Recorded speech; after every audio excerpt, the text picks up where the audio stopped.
ಪ್ರಿಯ ಕನ್ನಡಿಗರೇ, ನಿಮ್ಮೆಲ್ಲರಿಗೂ ನಮಸ್ಕಾರ. ನೀವು ನೋಡ್ತಾ ಇದ್ದೀರಾ ಪೂಜಾರಿ ಸ್ಟೋರೀಸ್ ಯೂಟ್ಯೂಬ್ ಚಾನಲ್. ದಯವಿಟ್ಟು ನೀವೆಲ್ಲರೂ ಪೂಜಾರಿ ಸ್ಟೋರೀಸ್ ಯೂಟ್ಯೂಬ್ ಚಾನಲ್ಗೆ ಸಬ್ಸ್ಕ್ರೈಬ್ ಆಗಿ ಎಂದು ಹೇಳುತ್ತಾ ನಾನು ಇವತ್ತಿನ ವಿಡಿಯೋವನ್ನು ಸ್ಟಾರ್ಟ್ ಮಾಡುತ್ತೇನೆ.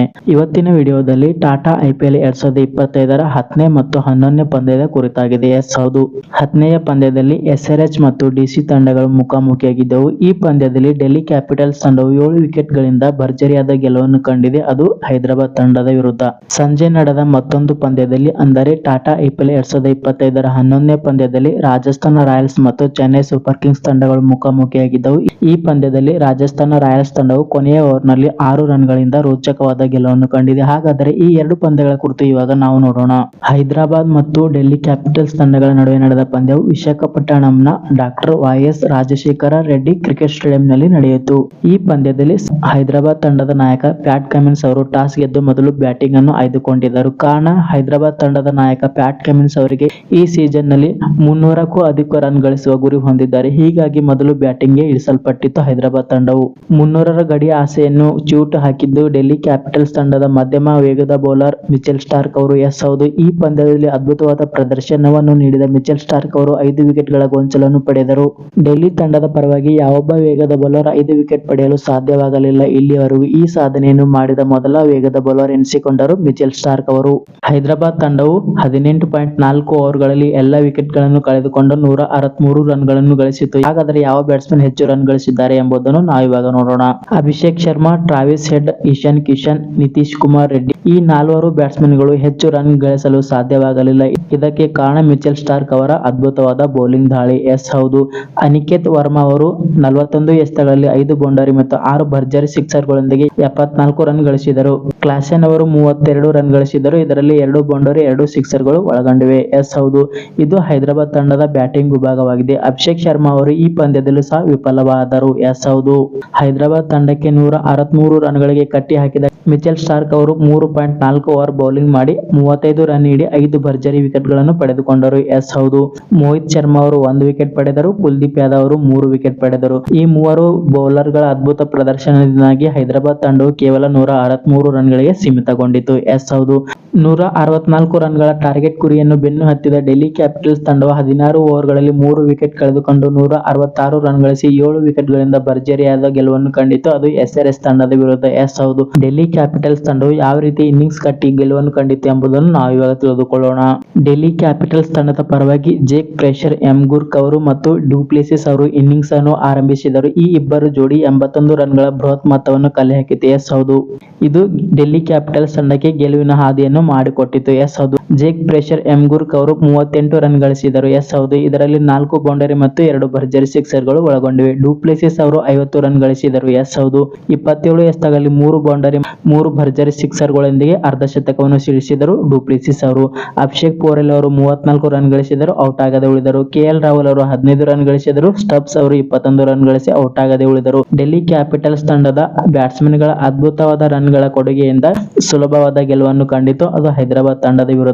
ಹೌದು, ಈ ಪಂದ್ಯದಲ್ಲಿ ಪಂದ್ಯಶ್ರೇಷ್ಠ ಪ್ರಶಸ್ತಿಯನ್ನು ಮಿಚೆಲ್ ಸ್ಟಾರ್ಕ್ ಅವರು ಪಡೆದರು. ಕಾರಣ ಅದ್ಭುತವಾದ ಬೌಲಿಂಗ್ ಪ್ರದರ್ಶನ ನೀಡಿ 5 ವಿಕೆಟ್ ಪಡೆದಿದ್ದರಿಂದ ಈ ಪಂದ್ಯದಲ್ಲಿ ಡೆಲ್ಲಿ ಕ್ಯಾಪಿಟಲ್ಸ್ ತಂಡದ ಮಧ್ಯಮ ವೇಗದ ಬೌಲರ್ ಮಿಚೆಲ್ ಸ್ಟಾರ್ಕ್ ಅವರು ಪಂದ್ಯಶ್ರೇಷ್ಠ ಪ್ರಶಸ್ತಿಯನ್ನು ಪಡೆದುಕೊಂಡಿದ್ದರು. ಹೌದು, ಈ ಗೆಲುವಿನೊಂದಿಗೆ ಡೆಲ್ಲಿ ಕ್ಯಾಪಿಟಲ್ಸ್ ತಂಡವು ಪಾಯಿಂಟ್ ಪಟ್ಟಿಯಲ್ಲಿ 2ನೇ ಸ್ಥಾನವನ್ನು ಪಡೆದುಕೊಂಡಿದೆ. ಮೊದಲನೇ ಸ್ಥಾನ 2 ಪಂದ್ಯಗಳನ್ನು ಆಡಿರುವ RCB ತಂಡವು 2 ಪಂದ್ಯಗಳನ್ನು ಗೆದ್ದು 4 ಅಂಕಗಳನ್ನು ಕಲೆ ಹಾಕಿ ಮೊದಲನೇ ಸ್ಥಾನದಲ್ಲಿದೆ. 2ನೇ ಸ್ಥಾನದಲ್ಲಿ ಡೆಲ್ಲಿ ಕ್ಯಾಪಿಟಲ್ಸ್ ತಂಡವು ಇದೆ. 2 ಪಂದ್ಯಗಳನ್ನು ಆಡಿರುವ ಡೆಲ್ಲಿ ಕ್ಯಾಪಿಟಲ್ಸ್ ತಂಡವು 2 ಪಂದ್ಯಗಳನ್ನು ಗೆದ್ದುಕೊಂಡಿದೆ, ಹೀಗಾಗಿ 2ನೇ ಸ್ಥಾನದಲ್ಲಿದೆ. ಹೌದು, ಆದರೆ ಹೈದರಾಬಾದ್ ತಂಡವು ತಾನು ಆಡಿರುವ 3 ಪಂದ್ಯಗಳಲ್ಲಿ 1 ಪಂದ್ಯ ಗೆದ್ದು 2 ಪಂದ್ಯಗಳನ್ನು ಸೋತು ಪಾಯಿಂಟ್ ಪಟ್ಟಿಯಲ್ಲಿ 8ನೇ ಸ್ಥಾನದಲ್ಲಿದೆ. ಇದು ಟಾಟಾ IPL 2025ರ 10ನೇ ಪಂದ್ಯದ ಕುರಿತಾದ ವಿಡಿಯೋವಾಗಿದೆ. ಮತ್ತು ನಾವು ಇವಾಗ ಸಂಡೇ ಡಬಲ್ ಧಮಾಕದ 2ನೇ ಪಂದ್ಯವನ್ನು ತಿಳಿದುಕೊಳ್ಳೋಣ. ಸಂಡೇ ಡಬಲ್ ಧಮಾಕದ 2ನೇ ಪಂದ್ಯದಲ್ಲಿ ರಾಜಸ್ಥಾನ ರಾಯಲ್ಸ್ ಮತ್ತು ಚೆನ್ನೈ ಸೂಪರ್ ಕಿಂಗ್ಸ್ ತಂಡಗಳು ಮುಖಾಮುಖಿಯಾಗಿದ್ದವು. ಈ ಪಂದ್ಯದಲ್ಲಿ ರಾಜಸ್ಥಾನ ರಾಯಲ್ಸ್ ತಂಡವು 6 ರನ್ಗಳಿಂದ ಕೊನೆಯ ಓವರ್ನಲ್ಲಿ ರೋಚಕವಾದ ಗೆಲುವನ್ನು ಕಂಡಿದೆ, ಅದು ಚೆನ್ನೈ ಸೂಪರ್ ಕಿಂಗ್ಸ್ ತಂಡದ ವಿರುದ್ಧ. ಹಾಗಾದರೆ ಈ ಪಂದ್ಯದ ಸಾರಾಂಶವನ್ನು ನಾವು ಇವಾಗ ತಿಳಿದುಕೊಳ್ಳೋಣ. ಟಾಟಾ IPL 2025ರ 11ನೇ ಪಂದ್ಯವು ಗುವಾಹಟಿಯ ಬಾರಸ್ಪರ ಕ್ರಿಕೆಟ್ ಸ್ಟೇಡಿಯಂನಲ್ಲಿ ನಡೆಯಿತು. ಈ ಪಂದ್ಯದಲ್ಲಿ ಚೆನ್ನೈ ಸೂಪರ್ ಕಿಂಗ್ಸ್ ತಂಡದ ನಾಯಕ ಋತುರಾಜ್ ಗಾಯಕ್ವಾಡ್ ಅವರು ಟಾಸ್ ಗೆದ್ದು ಮೊದಲು ಬೌಲಿಂಗ್ ಅನ್ನು ಆಯ್ದುಕೊಂಡರು. ಹೀಗಾಗಿ ರಾಜಸ್ಥಾನ ರಾಯಲ್ಸ್ ತಂಡವು ಮೊದಲು ಬ್ಯಾಟಿಂಗ್ ಗೆ ಇಳಿಯಲ್ಪಟ್ಟಿತು. ರಾಜಸ್ಥಾನ ರಾಯಲ್ಸ್ ತಂಡವು ತನ್ನ 20 ಓವರ್ಗಳ ಕೋಟಾದಲ್ಲಿ 9 ವಿಕೆಟ್ಗಳನ್ನು ಕಳೆದುಕೊಂಡು 182 ರನ್ಗಳನ್ನು ಪೇರಿಸಿತು. ಇದು ಸ್ಪರ್ಧಾತ್ಮಕ ಮೊತ್ತವಾಗಿತ್ತು ಚೆನ್ನೈ ಸೂಪರ್ ಕಿಂಗ್ಸ್ ತಂಡಕ್ಕೆ. ಹಾಗಾದರೆ ರಾಜಸ್ಥಾನ ರಾಯಲ್ಸ್ ಇನ್ನಿಂಗ್ ಯಾವ ರೀತಿ ಇತ್ತು ಎಂಬುದನ್ನು ನಾವಿವಾಗ ತಿಳಿದುಕೊಳ್ಳೋಣ. ಹೌದು, ರಾಜಸ್ಥಾನ ರಾಯಲ್ಸ್ ತಂಡದ ಪರವಾಗಿ ಯಶಸ್ವಿ ಜೈಸ್ವಾಲ್ ಮತ್ತು ಸಂಜು ಸ್ಯಾಮ್ಸನ್ ಅವರು ಇನ್ನಿಂಗ್ಸ್ ಅನ್ನು ಆರಂಭಿಸಿದರು. ಆದರೆ ಮೊದಲ ಪಂದ್ಯದಂತೆ ಯಶಸ್ವಿ ಜೈಸ್ವಾಲ್ ಅವರು ಈ ಪಂದ್ಯದಲ್ಲಿ ಮತ್ತೊಮ್ಮೆ ವಿಫಲರಾದರು. ಕೇವಲ 4 ರನ್ ಗಳಿಸಿ ಔಟ್ ಆದರು. ಸಂಜು ಸ್ಯಾಮ್ಸನ್ ಅವರು 20 ರನ್ ಗಳಿಸಿ ಔಟ್ ಆದರು.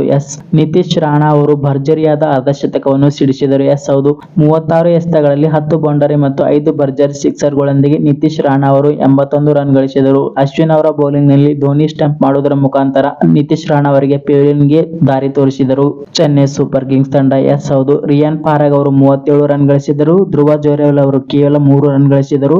ಕೊನೆಯಲ್ಲಿ ಹೆಟ್ಮೇರ್ ಅವರು 19 ರನ್ ಗಳಿಸಿ ಮಿಂಚಿದರು. ಹೌದು, ಇದು ರಾಜಸ್ಥಾನ ರಾಯಲ್ಸ್ ತಂಡದ ಬ್ಯಾಟಿಂಗ್ ವಿಭಾಗವಾಗಿದೆ. ರಾಜಸ್ಥಾನ ರಾಯಲ್ಸ್ ತಂಡದ ಗರಿಷ್ಠ ಸ್ಕೋರರ್ ಯಾರು ಎಂದರೆ ಅದು ನಿತೀಶ್ ರಾಣಾ ಅವರ 81 ರನ್ಗಳ ಕೊಡುಗೆಯಾಗಿದೆ. ಚೆನ್ನೈ ಸೂಪರ್ ಕಿಂಗ್ಸ್ ತಂಡದ ಬೌಲಿಂಗ್ ವಿಭಾಗವನ್ನು ನೋಡುವುದಾದರೆ ಖಲೀಲ್ ಅಹ್ಮದ್ ಅವರು 2 ವಿಕೆಟ್ ಪಡೆದರು. ಅಶ್ವಿನ್ ಅವರು 1 ವಿಕೆಟ್ ಪಡೆದರು. ನೂರ್ ಅಹಮದ್ ಅವರು 2 ವಿಕೆಟ್ ಪಡೆದರು. ಮತೀಶ ಪತಿರನ್ ಅವರು 2 ವಿಕೆಟ್ ಪಡೆದರು. ರವೀಂದ್ರ ಜಡೇಜಾ ಅವರು 1 ವಿಕೆಟ್ ಪಡೆದರು. ಹೀಗಾಗಿ ರಾಜಸ್ಥಾನ ರಾಯಲ್ಸ್ ತಂಡವು ತನ್ನ 20 ಓವರ್ಗಳಲ್ಲಿ 9 ವಿಕೆಟ್ ಕಳೆದುಕೊಂಡು 182 ರನ್ಗಳನ್ನು ಪೇರಿಸಿತು. ಚೆನ್ನೈ ಸೂಪರ್ ಕಿಂಗ್ಸ್ ತಂಡಕ್ಕೆ 183 ರನ್ಗಳ ಟಾರ್ಗೆಟ್ ಗುರಿಯನ್ನು ರಾಜಸ್ಥಾನ ರಾಯಲ್ಸ್ ತಂಡವು ನೀಡಿತು. 183 ರನ್ಗಳ ಟಾರ್ಗೆಟ್ ಗುರಿಯನ್ನು ಬೆನ್ನು ಹತ್ತಿದ ಸಿಎಸ್ಕೆ ತಂಡವು 20 ಓವರ್ಗಳಲ್ಲಿ 6 ವಿಕೆಟ್ ಕಳೆದುಕೊಂಡು 176 ರನ್ ಗಳಿಸಿ 6 ರನ್ ನಿಂದ ಸೋಲನ್ನು ಒಪ್ಪಿಕೊಂಡಿತು. ಹಾಗಾದರೆ ಚೆನ್ನೈ ಸೂಪರ್ ಕಿಂಗ್ಸ್ ತಂಡದ ಬ್ಯಾಟಿಂಗ್ ವಿಭಾಗ ಹೇಗಿತ್ತು, ಯಾವ ರೀತಿ ಸೋತಿತ್ತು ಎಂಬುದನ್ನು ನಾವಿವಾಗ ತಿಳಿದುಕೊಳ್ಳೋಣ. ಚೆನ್ನೈ ಸೂಪರ್ ಕಿಂಗ್ಸ್ ತಂಡದ ಪರವಾಗಿ ರಾಚಿನ್ ರವೀಂದ್ರ ಮತ್ತು ರಾಹುಲ್ ತ್ರಿಪಾಠಿ ಅವರು ಇನ್ನಿಂಗ್ಸ್ ಅನ್ನು ಆರಂಭಿಸಿದರು. ಆದರೆ ರಾಚಿನ್ ರವೀಂದ್ರ ಅವರು 0 ಸುತ್ತುವುದರ ಮುಖಾಂತರ ಚೆನ್ನೈ ಸೂಪರ್ ಕಿಂಗ್ಸ್ ತಂಡಕ್ಕೆ ಆರಂಭಿಕ ಆಘಾತವನ್ನು ತಂದೊಡ್ಡಿದರು. ಇದಕ್ಕೆ ಕಾರಣ ರಾಜಸ್ಥಾನ ರಾಯಲ್ಸ್ ತಂಡದ ಜೋಫ್ರಾ ಆರ್ಚರ್ ಅವರು. ಹೌದು, ಜೋಫ್ರಾ ಆರ್ಚರ್ ಅವರ ಬೌಲಿಂಗ್ ನಲ್ಲಿ ರಾಚಿನ್ ರವೀಂದ್ರ ಅವರು ಧ್ರುವ ಜೋರೆಲ್ ಅವರಿಗೆ ಕ್ಯಾಚ್ ನೀಡಿ 0 ರನ್ ಸುತ್ತಿ ಹೊರನಡೆದರು. ರಾಹುಲ್ ತ್ರಿಪಾಠಿ ಅವರು 23 ರನ್ ಗಳಿಸಿದರು. ಆದರೆ ನಾಯಕ ಋತುರಾಜ್ ಗಾಯಕ್ವಾಡ್ ಅವರು ಭರ್ಜರಿಯಾದ ಅರ್ಧಶತಕವನ್ನು ಗಳಿಸಿದರು. 44 ಎಸೆತಗಳನ್ನು ಎದುರಿಸಿ 7 ಬೌಂಡರಿ 1 ಸಿಕ್ಸರ್ ನೊಂದಿಗೆ 63 ರನ್ ಗಳಿಸಿ ಔಟ್ ಆದರು. ಆದರೆ ಇವರಿಗೆ ಗೆಲುವು ತಂದುಕೊಡಲು ಸಾಧ್ಯವಾಗಲಿಲ್ಲ. ಕೊನೆಯ 2 ಓವರ್ಗಳಲ್ಲಿ ಚೆನ್ನೈ ಸೂಪರ್ ಕಿಂಗ್ಸ್ ತಂಡಕ್ಕೆ 40 ರನ್ಗಳ ಅವಶ್ಯಕತೆ ಇತ್ತು ಅದು ಗೆಲುವಿಗೆ. ಆದರೆ ಅದು ಸಾಧ್ಯವಾಗಲಿಲ್ಲ. 19ನೇ ಓವರ್ನಲ್ಲಿ ಧೋನಿ ಮತ್ತು ಜಡೇಜಾ ಅವರು ಸೇರಿ 20 ರನ್ ಗಳಿಸಿದರು. 20ನೇ ಓವರ್ನಲ್ಲಿ ಗೆಲ್ಲಲು 20 ರನ್ ಬೇಕಾಗಿತ್ತು ಅದು ಸಿಎಸ್ಕೆ ತಂಡಕ್ಕೆ. ಆದರೆ ಅದು ಸಾಧ್ಯವಾಗಲಿಲ್ಲ. ಕಾರಣ death over specialist Sandeep Sharma ಅವರ ಬೌಲಿಂಗ್ ನಲ್ಲಿ 20 ರನ್ ಗಳಿಸಲು ಸಾಧ್ಯವಾಗಲಿಲ್ಲ ಅದು ಚೆನ್ನೈ ಸೂಪರ್ ಕಿಂಗ್ಸ್ ತಂಡಕ್ಕೆ. ಕಾರಣ ಅದ್ಭುತವಾದ ಬೌಲಿಂಗ್ ಪ್ರದರ್ಶನವನ್ನು ನೀಡಿದರು ಸಂದೀಪ್ ಶರ್ಮಾ ಅವರು. ಕೊನೆಯ ಓವರ್ನಲ್ಲಿ ಸಂದೀಪ್ ಶರ್ಮಾ ಅವರು 13 ರನ್ಗಳನ್ನು ನೀಡಿದರು. ಹೀಗಾಗಿ 6 ರನ್ಗಳಿಂದ ರೋಚಕವಾದ ಗೆಲುವನ್ನು ಕಂಡಿತು ರಾಜಸ್ಥಾನ ರಾಯಲ್ಸ್ ತಂಡ ಚೆನ್ನೈ ಸೂಪರ್ ಕಿಂಗ್ಸ್ ತಂಡದ ವಿರುದ್ಧ. ಈ ಪಂದ್ಯದಲ್ಲಿ ನಾವು ಇವಾಗ ನೋಡೋಣ ರಾಜಸ್ಥಾನ ರಾಯಲ್ಸ್ ತಂಡವು ಯಾವ ರೀತಿ ಬೌಲಿಂಗ್ ಮಾಡಿತು ಚೆನ್ನೈ ಸೂಪರ್ ಕಿಂಗ್ಸ್ ತಂಡದ ಬ್ಯಾಟ್ಸ್ಮನ್ ಗಳಿಗೆ ಎಂಬುದನ್ನು. ಜೋಫ್ರಾ ಆರ್ಚರ್ ಅವರು 1 ವಿಕೆಟ್ ಪಡೆದರು. ಸಂದೀಪ್ ಶರ್ಮಾ ಅವರು 1 ವಿಕೆಟ್ ಪಡೆದರು. ವನಿಂದಾ ಸುರಂಗ್ ಅವರು 4 ವಿಕೆಟ್ ಪಡೆದು ಮಿಂಚಿದರು. ರಾಜಸ್ಥಾನ ರಾಯಲ್ಸ್ ತಂಡದ ಅದ್ಭುತವಾದ ಬೌಲಿಂಗ್ ಪ್ರದರ್ಶನದಿಂದಾಗಿ ಚೆನ್ನೈ ಸೂಪರ್ ಕಿಂಗ್ಸ್ ತಂಡವು ಈ ಪಂದ್ಯದಲ್ಲಿ ಗೆಲ್ಲಲು ಸಾಧ್ಯವಾಗಲಿಲ್ಲ.